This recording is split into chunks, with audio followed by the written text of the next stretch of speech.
Escuchen, niñas, la siguiente historia que hoy les vengo a contar.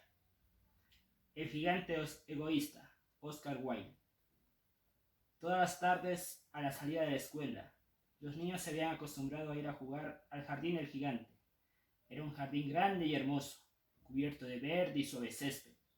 Dispersas sobre la hierba brillaban bellas flores como estrellas, y había una docena de melocotones que, en primavera, se cubrían de delicados capullos rosados, y en otoño daban sabroso fruto.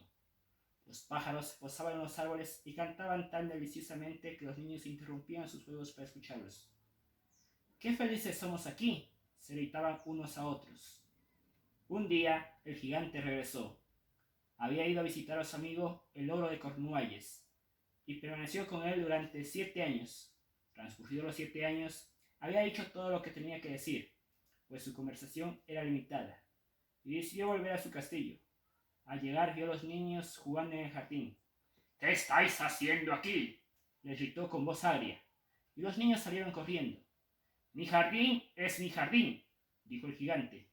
«Ya es hora de que lo entendáis, y no voy a permitir que nadie más que yo juegue en él». Entonces construyó un alto muro alrededor y puso este cartel: «Prohibida la entrada. Los transgresores serán procesados judicialmente». Era un gigante muy egoísta. Los pobres niños no tenían ahora dónde jugar. Trataron de hacerlo en la carretera, pero la carretera estaba llena de polvo y agudas piedras y no les gustó. Se acostumbraron a vagar, una vez terminadas sus lecciones, alrededor del alto muro, para hablar del hermoso jardín que había al otro lado. «¡Qué felices éramos allí!», se decían unos a otros. Entonces llegó la primavera y todo el país se llenó de capullos y pajaritos.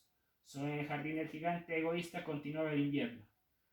Los pájaros no se preocupaban de cantar en él desde que no había niños, y los árboles se olvidaban de florecer. Solo una bonita flor levantó su cabeza entre el césped, pero cuando vio el cartel se entristeció tanto pensando en los niños que se dejó caer otra vez en tierra y se echó a dormir. Los únicos complacidos eran la nieve y el hielo. «La primavera se ha olvidado de este jardín», gritaban. «Podemos vivir aquí durante todo el año». La nieve cubrió todo el césped con su manto blanco y el hielo pintó de plata todos los árboles. Entonces invitaron al viento del norte a pasar una temporada con ellos y el viento aceptó. Llegó envuelto en pieles y se aullaba todo el día por el jardín, derribando los capuchones de las chimeneas. «Este es un sitio delicioso», decía. «Tendremos que invitar al granizo a visitarnos». Y llegó el granizo. Cada día durante 3 horas tocaba el tambor sobre el tejado del castillo, hasta que rompió la mayoría de las pizarras, y entonces se puso a dar vueltas alrededor del jardín, corriendo lo más veloz que pudo. Vestía de gris y su aliento era como el hielo. «No puedo comprender cómo la primavera tarda tanto en llegar», decía el gigante egoísta, al asomarse a la ventana y ver su jardín blanco y frío. «Espero que este tiempo cambiará». Pero la primavera no llegó, y el verano tampoco. El otoño dio dorados frutos a todos los jardines, pero al jardín del gigante no le dio ninguno. «Es demasiado egoísta», se dijo. Así pues, siempre era invierno en casa del gigante, y el viento del norte, el hielo, el granizo y la nieve danzaban entre los árboles. Una mañana el gigante yacía despierto en su cama, cuando oyó una música deliciosa. Sonaba tan dulcemente en sus oídos que creyó sería el rey de los músicos que pasaba por ahí. En realidad solo era un jilguerillo que cantaba ante su ventana, pero hacía tanto tiempo que no oía cantar un pájaro en su jardín que le pareció la música más bella del mundo. Entonces el granizo dejó de bailar sobre su cabeza, el viento norte dejó de rugir, y un delicado perfume llegó hasta él a través de la ventana abierta. «Creo que por fin ha llegado la primavera», dijo el gigante, y saltando de la cama miró al exterior. ¿Qué es lo que vio? Vio un espectáculo maravilloso. Por una brecha abierta en el muro, los niños habían penetrado en el jardín, habían subido a los árboles y estaban sentados en sus ramas. En todos los árboles que estaban al alcance de su vista había un niño, y los árboles se sentían tan dichosos de volver a tener consigo a los niños que se habían cubierto de capullos y agitaban suavemente sus brazos sobre las cabezas de los pequeños. Los pájaros revoloteaban y parloteaban con deleite, y las flores reían irgiendo sus cabezas sobre el césped. Era una escena encantadora. Solo en un rincón continuaba siendo invierno. Era el rincón más apartado del jardín y ahí se encontraba un niño. Muy, muy pequeño. Tan pequeño, tan pequeño era que no podía alcanzar las ramas del árbol y daba vueltas a su alrededor llorando amargamente. El pobre árbol seguía aún cubierto de hielo y nieve, y el viento del norte soplaba y rugía en torno a él. «Sube, pequeño», decía el árbol, y le tendía sus ramas tan bajo como podía. Pero el niño era demasiado pequeño. El corazón del gigante se enterneció al contemplar ese espectáculo. «¡Qué egoísta he sido!», se dijo. «Ahora comprendo por qué la primavera no ha venido hasta aquí. Voy a colocar al pobre pequeño sobre la copa del árbol. Derribaré el muro y mi jardín será el parque de recreo de los niños para siempre». Estaba verdaderamente apenado por lo que había hecho.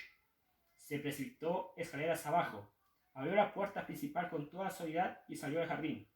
Pero los niños quedaron tan asustados cuando lo vieron que huyeron corriendo y en el jardín volvió a ser invierno. Solo el niño pequeño no corrió, pues sus ojos estaban tan llenos de lágrimas que no vio acercarse al gigante. Y el gigante se deslizó por su espalda, lo cogió cariñosamente en su mano y lo colocó sobre el árbol. El árbol floreció inmediatamente, los pájaros fueron a cantar en él y el niño extendió sus bracitos, rodeó con ellos el cuello del gigante y le besó. Cuando los otros niños vieron que el gigante ya no era malo, volvieron corriendo y la primavera volvió con ellos. «Desde ahora este es vuestro jardín, queridos niños», dijo el gigante, y cogiendo una gran hacha derribó el muro. Y cuando al mediodía pasó la gente yendo al mercado, encontraron al gigante jugando con los niños en el más hermoso de los jardines que jamás habían visto. Durante todo el día estuvieron jugando y al atardecer fueron a despedirse del gigante. «Pero, ¿dónde está vuestro pequeño compañero, el niño que subía al árbol?», preguntó. El gigante era este al que más quería, porque lo había besado. «No sabemos», contestaron los niños. «Se ha marchado». «Debéis decirle que venga mañana sin falta», dijo el gigante. Pero los niños dijeron que no sabían dónde vivía y nunca antes lo habían visto. El gigante se quedó muy triste. Todas las tardes, cuando terminaba la escuela, los niños iban y jugaban con el gigante.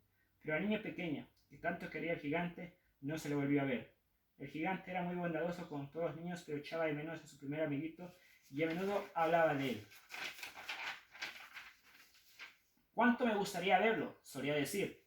Los años transcurrieron y el gigante envejeció mucho y cada vez estaba más débil.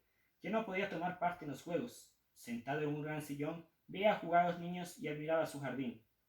«Tengo muchas flores hermosas», decía, «pero los niños son las flores más bellas». Una mañana invernal miró por la ventana mientras estaba vistiendo. Ya no detestaba el invierno, pues sabía que no es sino la primavera adormecida y el reposo de las flores. De pronto se frotó los ojos atónito y miró y remiró. Verdaderamente era una visión maravillosa. En el más alejado rincón del jardín había un árbol completamente cubierto de hermosos capullos blancos. Sus ramas eran doradas, frutos de plata colgaban de ellas y debajo, de pie, estaba el pequeño que tanto quiso. El gigante corrió escaleras abajo con alegría y salió al jardín. Corrió precipitadamente por el césped y llegó cerca del niño. Cuando estuvo junto a él, su cara enrojeció de cólera y exclamó: «¿Quién se atrevió a herirte?», pues en las palmas de sus manos se veían las señales de 2 clavos y las mismas señales se veían en los piececitos. «¿Quién se atrevió a herirte?», gritó el gigante. «Dímelo, para que pueda coger mi espada y matarle». «No», replicó el niño, «pues estas son las heridas del amor». «¿Quién eres?», dijo el gigante, y un extraño temor lo invadió, haciéndole caer de rodillas ante el pequeño. Y el niño sonrió al gigante y le dijo: «Una vez me dejaste jugar en tu jardín, hoy vendrás conmigo a mi jardín, que es el paraíso». Y cuando los niños llegaron, aquella tarde encontraron al gigante tendido, muerto, bajo el árbol, todo cubierto de capullos blancos. Fin.